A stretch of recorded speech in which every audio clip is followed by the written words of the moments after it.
Good afternoon. I want to thank everybody who joins us. My name is Olha Tovanova, and it's my pleasure to welcome you at Ukraine Media Center. We're continuing our broadcasting, and now we will be talking about the agrarian sector. We will try to summarize this year for our agricultural sector. We will be talking about the challenges it was facing, the difficulties, and the small victories. Joining us in the studio is Denis Marchuk, Deputy Head of the Ukrainian Agrarian Council. Good afternoon, Mr. Denis. Good afternoon. So, the year 2024 is almost through. So, how was it for the agricultural sector? What have you been able to make? What have you been not? Well, as a country waging a war, we had difficulties not only related to the war, but also related to the weather conditions, because if we take the harvest this year, the yield was smaller compared to the last season because some crops were lost due to the drought. There is still a problem with booking of the employees because the changes that were made in October, and today there are already resolutions made by the government. The criteria are identified, but within this month the documents were not systematized, and some of the people who lost their booking, they were drafted, and those were the people that were counted. Also, for the agricultural sector, it's important for the booking procedure to be lasting at least for 1 year, or to be effective at least for 1 year, because in fact the agricultural sector needs those people. When it comes to the funding, it's one of the key problems that was faced by the agricultural sector, because agricultural sector has been working 2 years without profit, and many manufacturers had to stop or suspend their activities. The program 579 that used to be in effect, it was upheld, but it only helped to survive in those conditions, but not to develop. And predicting or forecasting the year 2025, we hope that the 579 program will continue working and it will be expanded, because in fact the pledges, the collaterals used by the agricultural manufacturers were all exhausted, and the limits should be expanded up to 140 million, because that's the amount that's necessary for the agricultural sector in their operations. Due to the drought, we still cannot cope with the problem of the uses of water resources, because in fact the irrigation reform is not yet over. What is the reason for this? For 2 years the Ministry of Ecology has not been fulfilling the law by not handing over the irrigation systems to the Union of Users of Water Resources, who are basically the regular representatives of agricultural sector. And about 15 million hectares of land ended up under threat of drought, and it creates risks for the future harvest. And when it comes to the territories close to the forward edge of the battle area, it's still a pressing issue. I mean, the matter of funding, because not everybody is getting funds, as the farmers who work on the areas close to the front lines. It was suggested that those who work closer to the forward edge, they get 2,000 hryvnia per hectare. Those on a distance get 1,000 per hectare, but due to the constant offensive of the enemy, the farmers had to leave their lands and to stay facing their problems on their own. And those problems are burdened by the fact that for the temporarily occupied territories from where the farmers have left, the moratorium for disbursement or repayment of credits was not reestablished. We appealed to the people's deputies to have those repayments frozen. And finally, there is a draft law signed by 55 people's deputies, but it's been almost 2 months that it cannot enter the session room.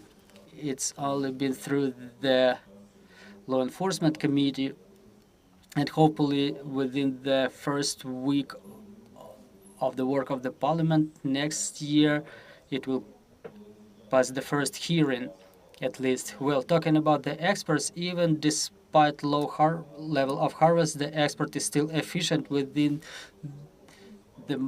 those months, almost half a year, starting from the 1st of July, we were able to export 19 million of grain crops.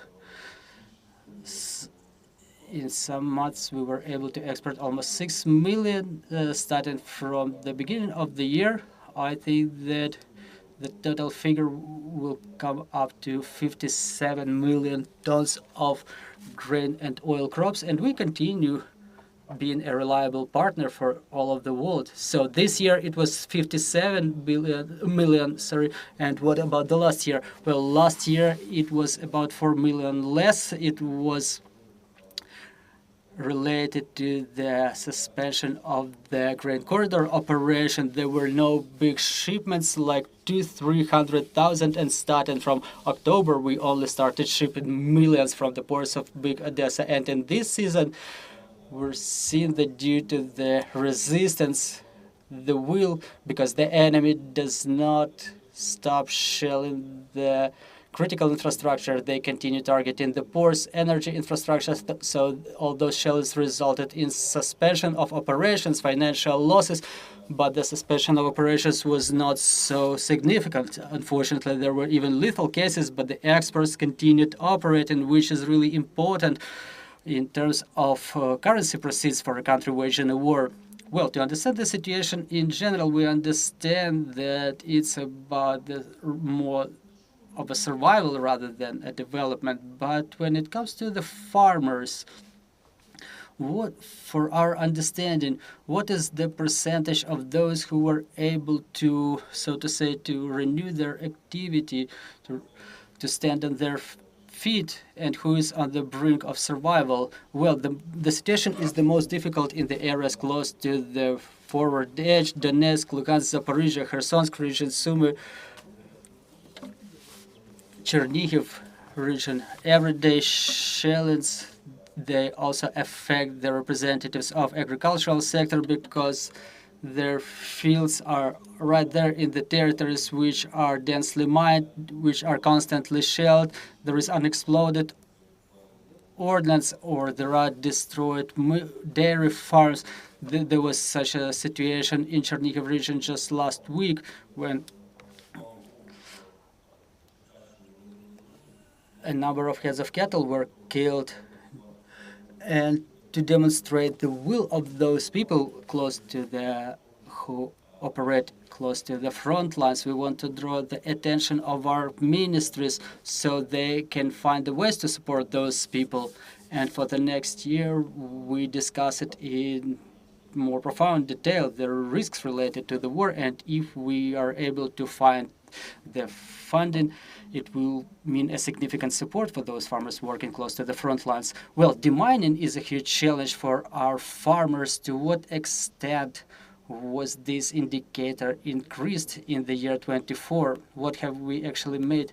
Well, we've done a lot of work. About 255,000 hectares of land were demined within the last year, and 59 official demining groups, including the foreign companies, are working in Ukraine. About 60 more are going through accreditation, which means the process is going to get expedited. The only problem that suspended this process, in my opinion, is the fact that there were funds allocated back in the year 24 to expedite the demining, but in fact only single farmers were using this type of support. But what was the problem? That the Ministry of Economy, under whose aegis this program is going on, and instead of 3 million, there were only 1 billion allocated for the next year. So growth of the number of demining companies will probably mean bringing more financial companies who will be able to fund those operations. It seems a small number, but all those works performed in Zaporizhia, Kherson, and Kharkiv areas, it's about 1.5 million hectares, which are still supposed to be demined. We know that there is one program in effect to compensate the agrarians for demining their territories on their own. Well, this is what I'm talking about. The funds were allocated, but in fact, only 37 bids were held over small territories to be demined, and not all of the funds were drawn. And on top of that, during the formulation of budget for the next year, this amount was even reduced. And that's the problem. We leave people without financial support. And in such cases, people start demining their territories on their own, and it may result in lethal cases. Export is an important component not only for the agrarian sector, but generally for our country. What were the challenges in this area? Well, the biggest challenges were inability, during intense challenge by the aggressor, because the losses of infrastructure facilities, losses of raw materials are calculated in hundreds of millions of dollars, which negatively reflects on investment in infrastructure. Everybody understands that investing in infrastructure that will be shelled tomorrow is useless, so the majority started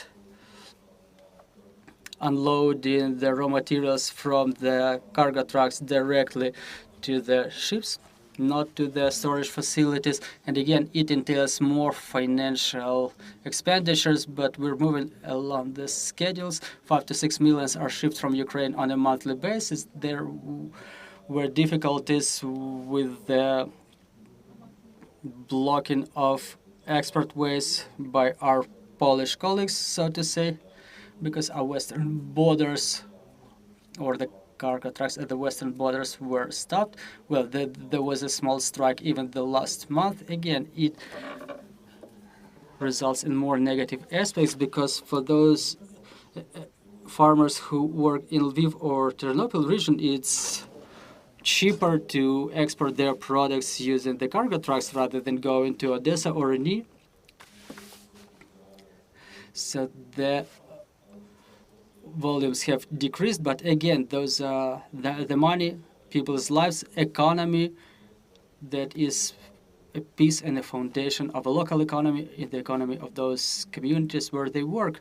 Well, another question that I would like to discuss, we're aspiring to the European Union, and through the prism of agricultural sector, what are we supposed to do more? Because this is the sector that causes a lot of discussions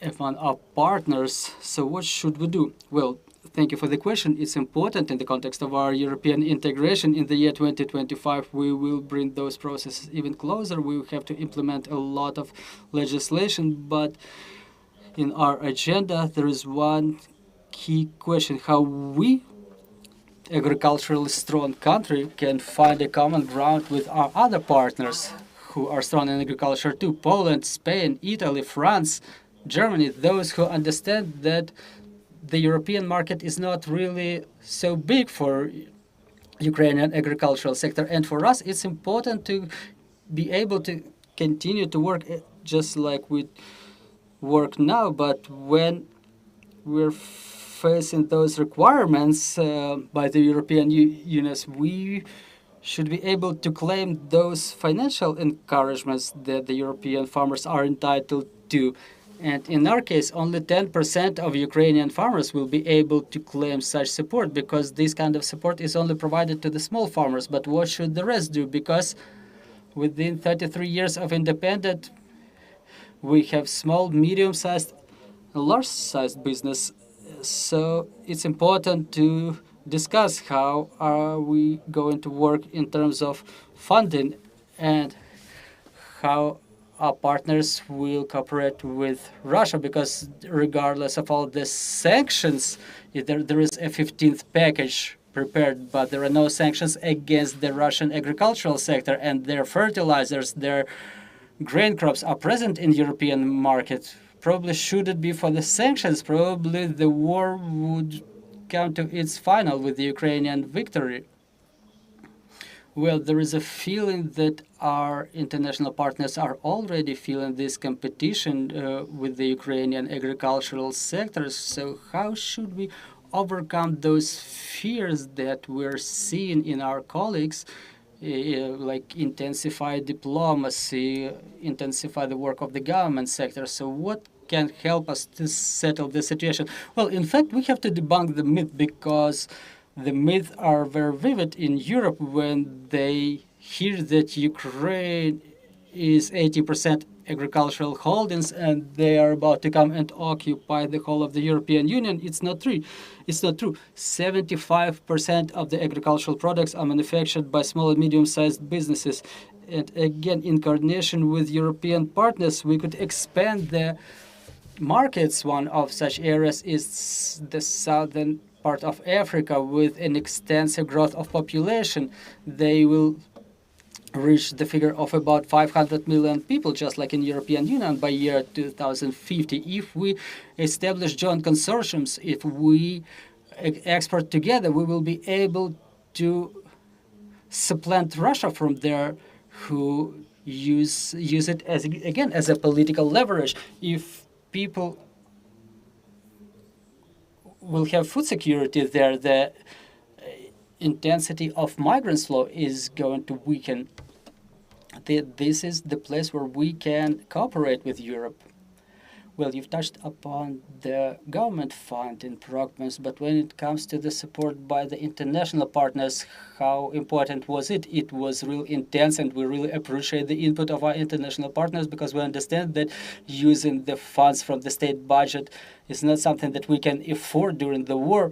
All of the funds are channeled at the defense, and international financial institutions such as USAID, Agro, they always try to support us with different projects, mostly for the companies up to 500 hectares, because bigger companies use the subsidized lending. So there was a support for horticulture. Also, there was a support program for small dairy farming. Also, there is a program in effect by the Foundation for Lending to the Farmers up to 500 hectares. Also, there are programs aimed at the support of the arboriculture, greenhouse farming. So if you want to use some kind of support, the conditions are pretty good today. If you work officially as an official business, you submit your data to the State Agrarian Register, and they publish the lists that may fit your business, and you may claim a fraction of that support. Well, back in 2023, we were discussing that one of the challenges faced by our agrarians was the problem of preservation and storage of the harvest. So is it still a pressing issue? It's still pressing. Again, we're getting back to the frontline areas, even despite the project that is in effect today. It was established by FAO, USAID, as I've mentioned. Still, for those territories where the number of elevators is significant, there are no storage facilities available in sufficient numbers. People had to store their harvest right under the open skies, and it results in loss of harvest. Something that was of support to us is the polyethylene sleeves, but we have to continue building some storage facilities, maybe some module facilities. They may help, and I think thus we may reduce the level of problems. So how about the pricing policies? I mean, the prices for the fertilizers and the rest, and from the point of view of the survivors, what was the the consumers, what was the dynamics last year? Well, we are the consumers, and we're seeing that the food prices have been growing for everything, meat, dairy products. crops. During the harvest peaks, we were thinking the price would be reduced, but it was quite the opposite. It has grown. Again, the drought that also affected the vegetables and the grain crops. We see there are leaps in the prices of potato, sugar beet, cabbage, and during winter period we will see the prices for the vegetables grow up almost 15% because it's all about logistics, petroleum, and hopefully there will be no more damage of the power grid, because if the farmers need additional expenditures such as energy, it may add more to those 15%.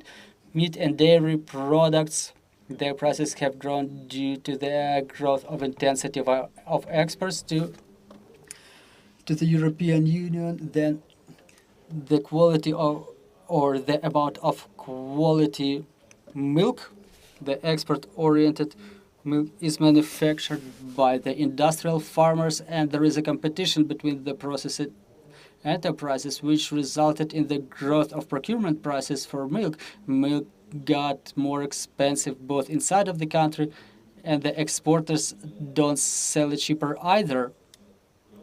And the same situation is with the poultry, the eggs, and the meat in general, because the fodder, due to the growth of prices, the components of the fodder have grown in price too, so the trends will continue during winter. And again, inflation rate has grown.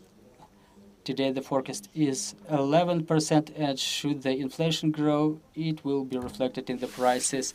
The year 2024 was difficult for all of us in terms of operation of our power grid that is being attacked by Russians, that is being constantly targeted by the enemy. So how does the agricultural sector cope with that? Well, we had an experience of the year 2022 when the blackouts were longer,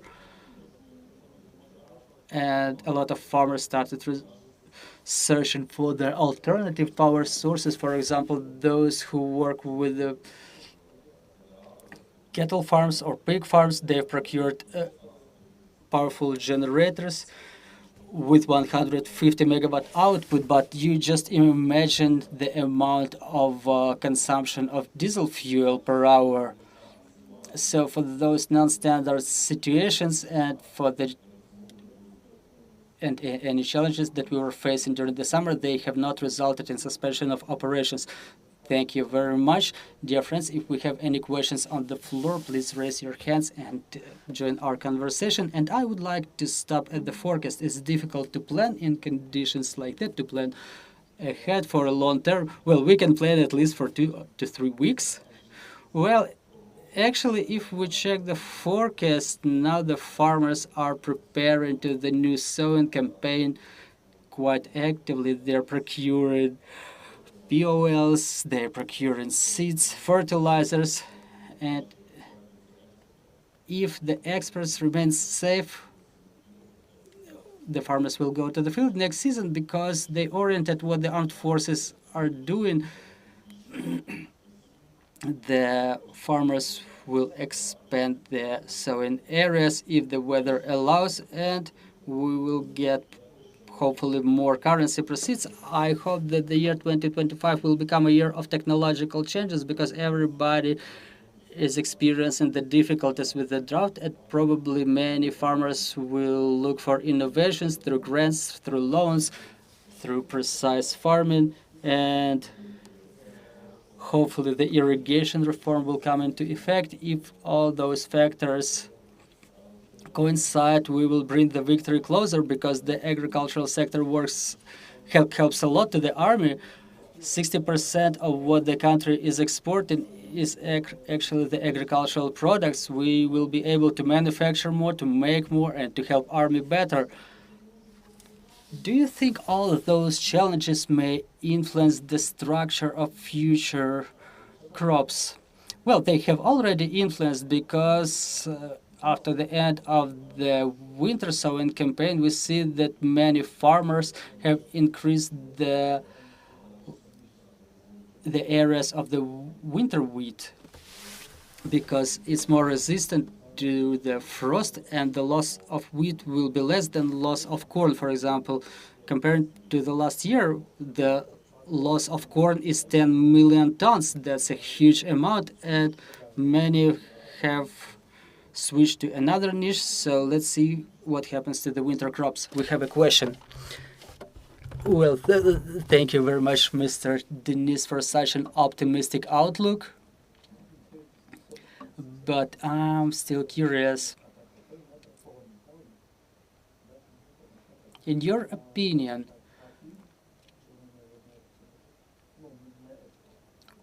when will Ukraine withdraw from the exports of the raw agricultural products and will switch to the added value export? That's the first question. And the second question is, back in the USSR, there was a control exercised by the government that was more efficient than the existing government. I'm talking about the communities, about the local, regional level, because currently the agricultural manufacturers abuse the absence of supervision. There is no supervision by the ministry or the local government in terms of environmental procedures, compliance.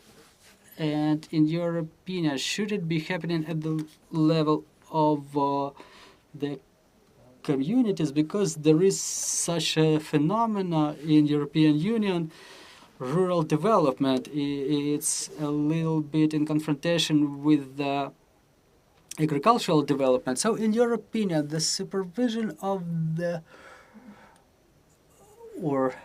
monitoring of compliance by the farmers of all of the requirements. So whose responsibility should it be? Well, in terms of compliance, we're very highly technological because it's a technology, selection, navigation, grants, up-to-date machinery. It all entails a lot of investments.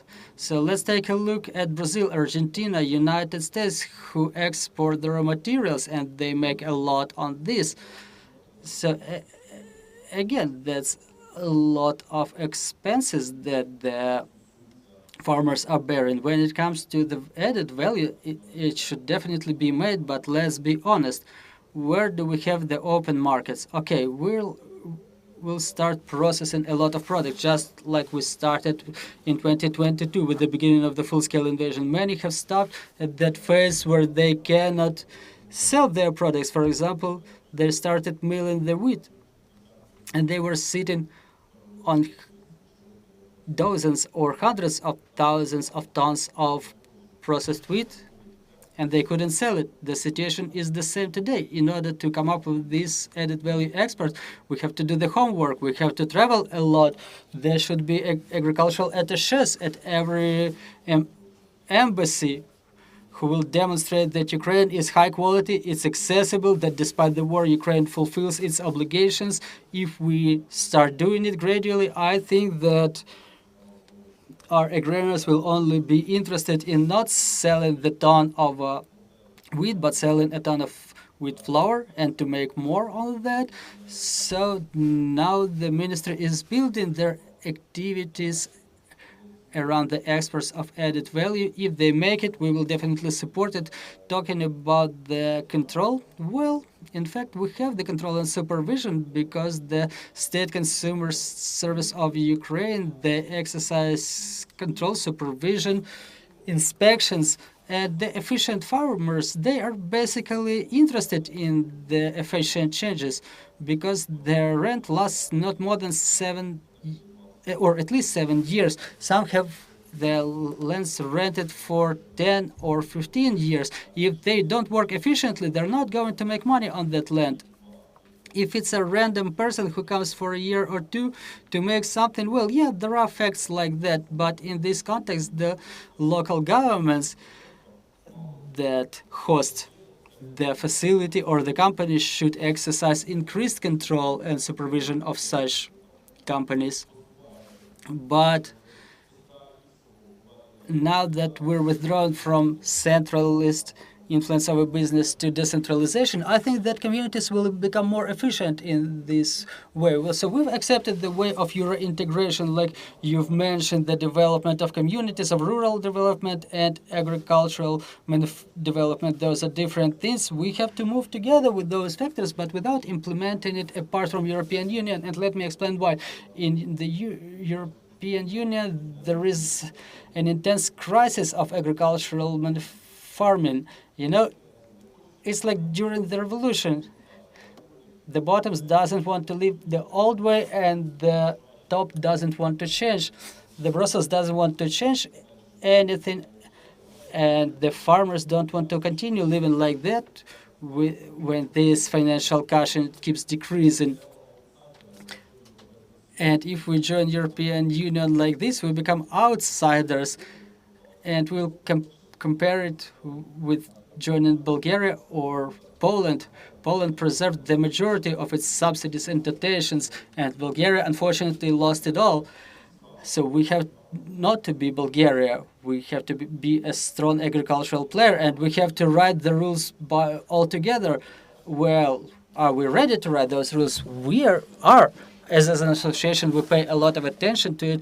Mr. Andrei Dekun, the head of Ukrainian Agricultural Council, he keeps traveling to Brussels, Germany, United States of America. We share experience. We tell them about our achievements. We are ready to involve the best specialists to have legislation amended.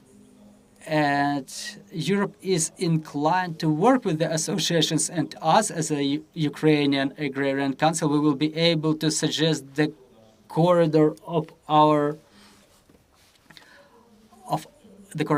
opportunities that will yield results. Thank you very much for this conversation. Thank you for getting involved, and thank you very much, dear friends, for your interest to this topic. And we continue working on the schedule for the days to come. So keep track of our events, and glory to the hero.